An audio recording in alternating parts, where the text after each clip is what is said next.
So yun, magandang araw sa inyo mga Noy. Kakatapos na ng libing ng aking kapatid na pagdesisyonan ko na pumunta sa event na tinatawag na Mad Night Volume 2 kung saan ang mga girl powers ay nagsama-sama.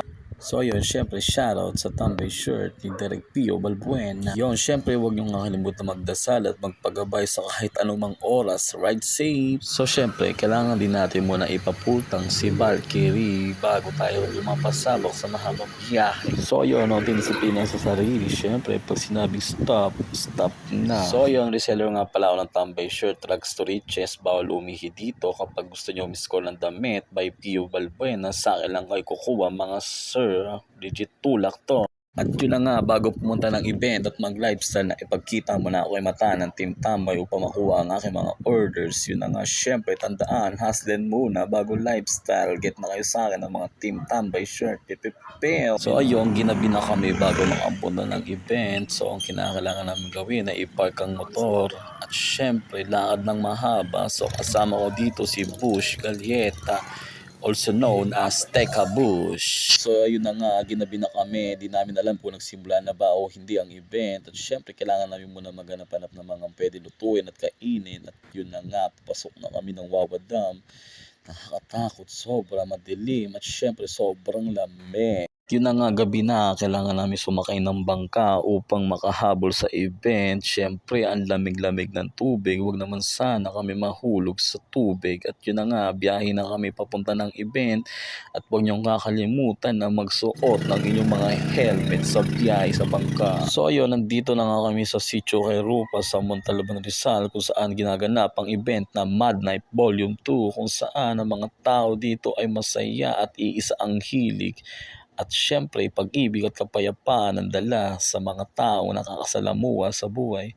At syempre, ayun na nga, lifestyle tayo dito at magsiset up tayo ng ating mga sariling gamit. So ayun na nga, nandito na ako sa harap ng stage kung saan ang ganda ng spot ko at nagiinom kami dito kasama ang aking mga tropa na malulupit at mga solid. Ang ganda ng aming spot, may kanya-kanya kaming upuan. Hahaha. So ayun, nagsimula na nga yung event at sobrang lulupit ng mga kababaihan na nandito. Sobrang lulupit sumayaw, kumanta, nag-pair dancing. Lahat sobra solid tong gabi.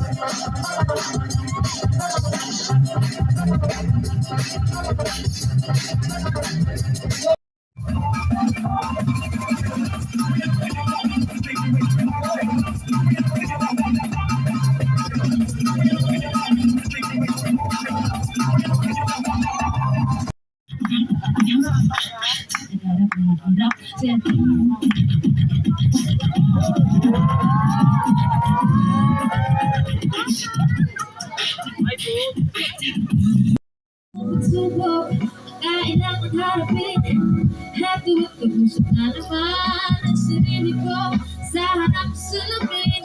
Sumawagod at hindi ko matandaan ng mas. Nandito ka.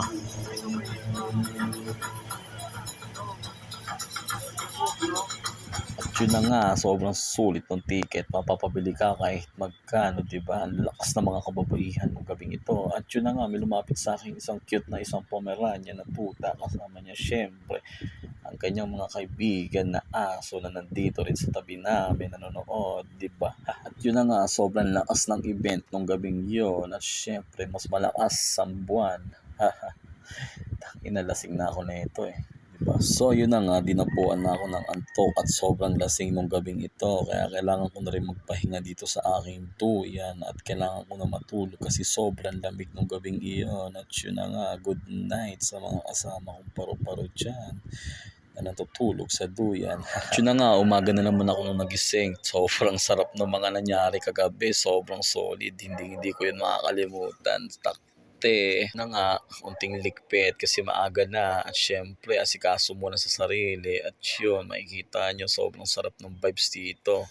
Lahat nakangiti, lahat nagbabatian ng good morning at syempre sobrang solid na solid yung spot. Tignan nyo naman yan at yun na nga, tamanduyan lang muna ako sa mga oras na ito. Syempre nag-almusal at nagkakape-kape na rin ako ng mga oras na ito. Yun na nga, napanood ko sila habang nagliligpit na.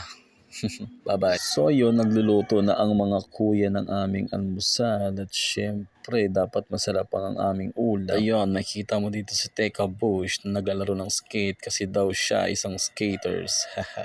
So yun, yung mga oras na to, may nakita akong isang bata na pagod ata sa kanyang buhay habang ang kanyang ama ay nagsasabit ng puyan. Wala lang, natutuwa lang ako, cute tignan. At ayun na nga, syempre kailangan na naming umuwi kasi may mga kailangan pa kaming gawin sa syudad, di ba? Syempre kung meron kang gustong gawin sa buhay mo na magpapasaya sa'yo, do it mo lang at wag kang mapapagod sa mga dumadating na problema kasi kasama sa buhay natin yan. Maraming salamat sa mga nanood. Yun, sana po supportahan nyo ako. Yun lamang po. Love you all. Thank you.